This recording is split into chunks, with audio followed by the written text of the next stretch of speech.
Good evening and welcome to Tucker Carlson tonight. Smallpox, the bubonic plague, the Spanish flu.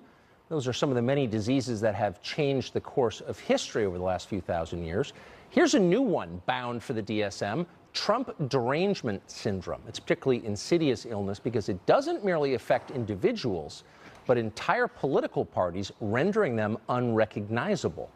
Until about 20 minutes ago, for example, the Democrats saw themselves as the party of reason, resistant to superstition and mass hysteria. They were, as they often told you, the party that fought McCarthyism.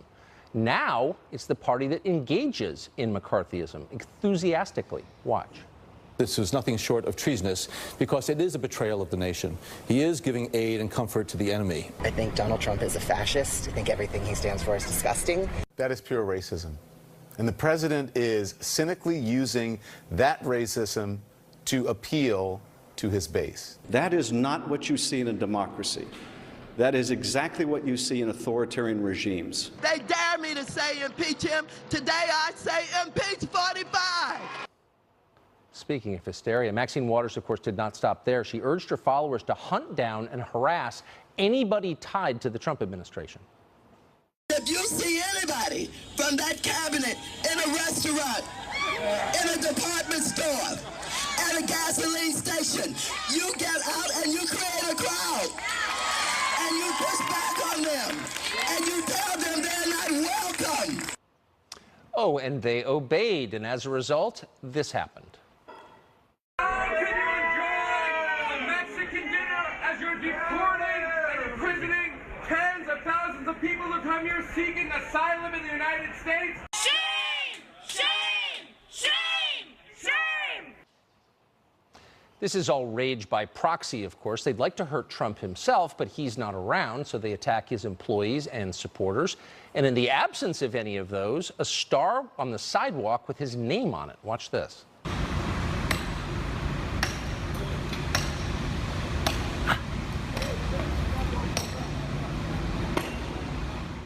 That's how it started, but smashing the star did not cool the emotions of the star smashers. Now the star is a venue for street fights. I don't give a what you gonna do? Get out of my We're deep in here. We're deep right here. Get out of my face. We're deep right here. Get out of my face. We're deep right here. Get out of my face.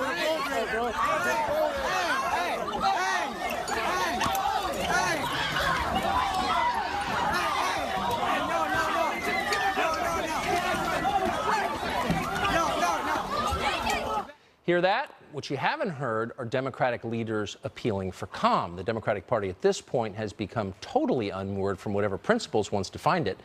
Under Franklin Roosevelt, Democrats championed working Americans and organized labor. They couldn't do that today. Too many union members are middle-aged white guys. Instead, their only remaining principle is hatred of the president. If Trump supports something, they're against it. If he's against it, they're huge fans, no matter what it is. Consider the events of the past few months. MS-13, for example, a deadly street gang that engages in sex trafficking, rape, drug smuggling, torture, murder with knives. MS-13 preys on poor people, mostly immigrants. The president called them animals because they are. Within hours, the left produced a wave of speeches and op-eds extolling the basic human dignity of gang members with face tattoos whose motto is kill, rape, control. Once they embraced MS-13, the left decided that the law enforcement agency charged with arresting MS-13 must be bad, hence the now common demand that ICE be abolished so that immigration laws can never again be enforced. And then there's Stormy Daniels. Even on the far left, hardcore pornography was not considered an ideal career for your daughter. And then Daniels and her creepy cable-friendly lawyer emerged, and now Daniels is touted on the left as some sort of civil rights hero. When Rudy Giuliani doubted her credibility, he was blasted for impugning the respectability of women who have sex with strangers on camera for pay. Well, for years, the left was even more adamant than the right in demanding free speech for Americans, and good for them. And then came Trump. Free speech allowed Donald Trump and his supporters to be heard, so now the left is against free speech. They're begging Facebook and Twitter to suppress the opinions they dislike and censor news outlets that don't toe the new Democratic Party line, the line that has existed for about 15 minutes. The left also used to worry about the unchecked power of the most powerful sectors of our government, the CIA and the FBI and the whole constellation of alphabet agencies. They worried that those bureaucrats might violate civil liberties at will. They might spy on Americans. They might hide all of that beneath the black cloak of the word classified. Now those agencies have used their power to spy on Trump's associates and leak damaging information about the administration to the press. Suddenly, the left considers them, these unaccountable members of the deep state, heroes. How about this one? For decades, the left accused the rich of not paying their fair share of taxes. Okay, last year's tax reform bill rolled back the amount of state and local taxes rich people can deduct. Now that the wealthy, though, form the core of the Democratic Party's constituency, liberals are outraged by this. New York and New Jersey are suing the Trump administration to get the rich their tax deductions back. We could go on and on and on. George W. Bush embroiled America in a ruinous Middle Eastern war. The left hated him for that. Now he gave a speech criticizing Trump last year, so he's fully rehabilitated. The left used to fear corporate control of major news outlets, and they should.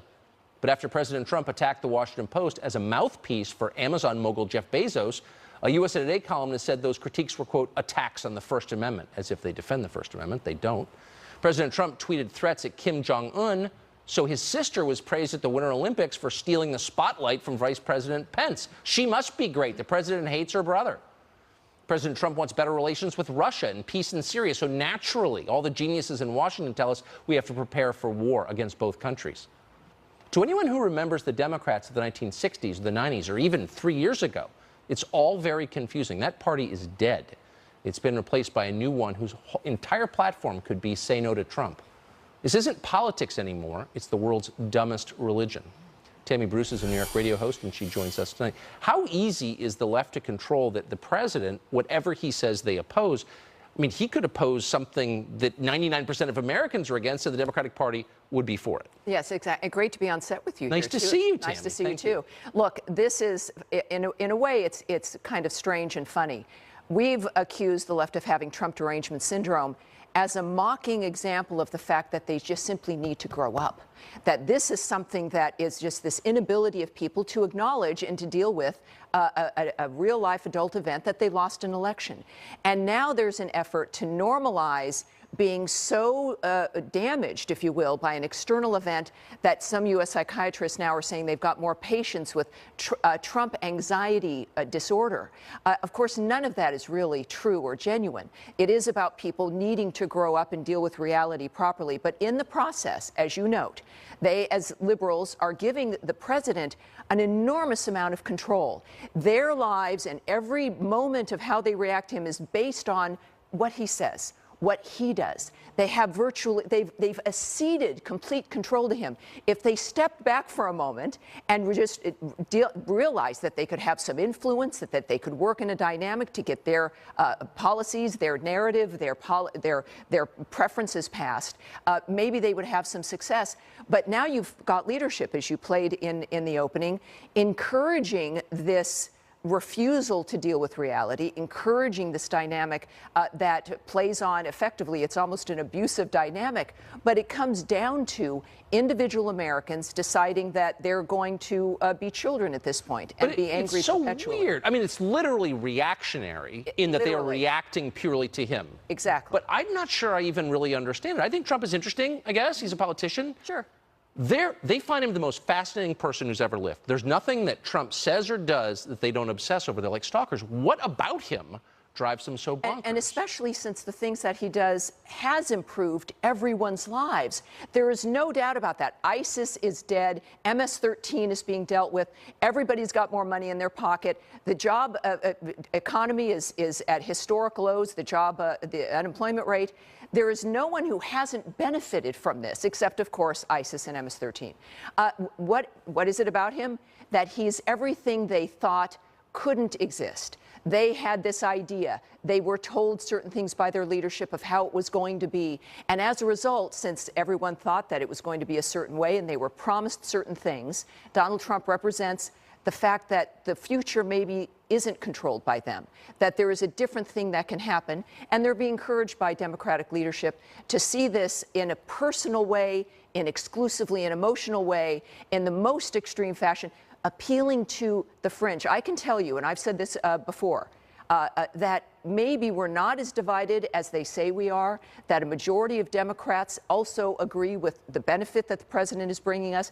Democrats are walking away from the party, that there is this shift in what's happening, and Democrat leadership simply was not prepared for this, and they feel that harassment of people who don't think like them is the easiest and best thing to do. So they're failing, so they're hysterical. I just find Literally. it's an amazing moment. Tammy Bruce, Yeah. great to see you. Thanks Thank you for very having me. much. Pleasure to be here. Richard Goodstein is a lawyer. He advised Hillary Clinton's presidential campaigns. He joins us tonight. Richard, I never thought I would see a moment where Democrats are angry because a Republican has raised taxes on the rich. I never thought that would happen. And it's a measure. I mean, if there's one sort of core idea in the Democratic Party, it's the rich don't pay enough. So here, the Trump tax bill makes them pay more in certain places on the East Coast, in New York and New Jersey, and they're suing him for it. How does that work exactly? Well, I think the core Democratic value is social and economic justice. And I think the feeling that most of these tax cuts went to corporations, and the evidence is pretty clear at this point. A, it's unpopular, the tax bill that passed. And B, it's not working. The wages are flat in this country. That's not what they're suing. But hold on, that's not what they're suing over. I mean, so Andrew Cuomo, who you'd have to think is one of the frontrunners for the Democratic nomination to 2020. He's not a minor figure in the Democratic Party. He's suing because Trump signed a bill that raises taxes on the rich, doesn't allow the deductions from the federal tax form on state taxes. And that only affects rich people. And he's outraged by that. Did you think that you would live to be old enough to see that? A standard bearer of progressive values angry that the rich are getting soaked? Seriously. Yeah. So the truth is that, again, what the tax bill did was go after blue state wealthy people, right? That's what it did. Invariably, it hits states like New York and New Jersey and California and others. States with high property taxes. But hold on. But the fact remains that Democrats are arguing that the rich pay too much in taxes in their state. I mean, maybe they do. I mean, whatever. I'm not a liberal, so I mean, I can kind of see the wisdom in that argument. But it suggests that whatever Trump is for, they're against. And that's not really a good way to chart your course as a political party, is it? I think that's actually a distortion. What Democrats, had they been in charge of Congress, would have passed legislation that would have indeed lowered tax rates for middle class and most wage earners, and probably would have either increased or kept current the rates for wealthy people. That's what Democrats would have done. Okay, instead. so Trump raised taxes on the rich and the Democrats are mad. Look, I mean, I'm not criticizing him for that. I get it. It's just you're not acknowledging how weird this moment is. Yeah, it's very I think weird. Overall, talk to your friends. You're in New York now. Go up and down Wall Street and ask them whether they're paying higher or lower taxes. I think the answer is, notwithstanding the state and local tax deduction issue, most of them got a huge tax benefit out of this bill. They're all Democratic voters, as you know. The rich vote Democrat now. Did you ever think you'd see a moment where the Democratic Party defended the dignity of hardcore pornography? When Rudy Giuliani impugned the character of Stormy Daniels, who has sex with strangers on camera, the left almost unanimously said, whoa, there's nothing wrong with that. Did you ever think we'd get to that point? I mean, what is that? Is there a huge constituency of porn workers that you guys are trying to suck up to? Or like, what is that about? I never thought we'd see a president on Air Force One deny something when he's asked a question about Stormy Daniels or Karen McDougal, and his lawyer admitted that he was lying. I never actually did think we would see that. That's true. That was a wild moment. I agree. But it didn't speak to the principle of an entire party. I mean, is there a big constituency that thinks that pornographic actors don't get the respect they're due? Is that why Democrats are defending it? Or what about MS-13? Is there a big MS-13 constituency? They're like, you know what? We got to shore up the base with the MS-13 voters. Like, why are they defending MS-13? Any idea? There's no constituency for tearing babies from mothers. I guarantee you both parties agree on that, right? Except for somebody in the White House and people who work for him tearing directly. Babies from mothers. Yeah, okay. Well, that's what's happening. Really, because it happens to, never going to see them again. Because it happens to American citizens every single day, but nobody cares. Oh, they're boring American citizens. Every American with children, it's half of all federal prisoners, is separated from his kids, but nobody cares because they're not illegal aliens. So, like, who cares? They're just stupid Americans who voted for Trump. Like, no big deal. Where's the outrage for that? Any idea?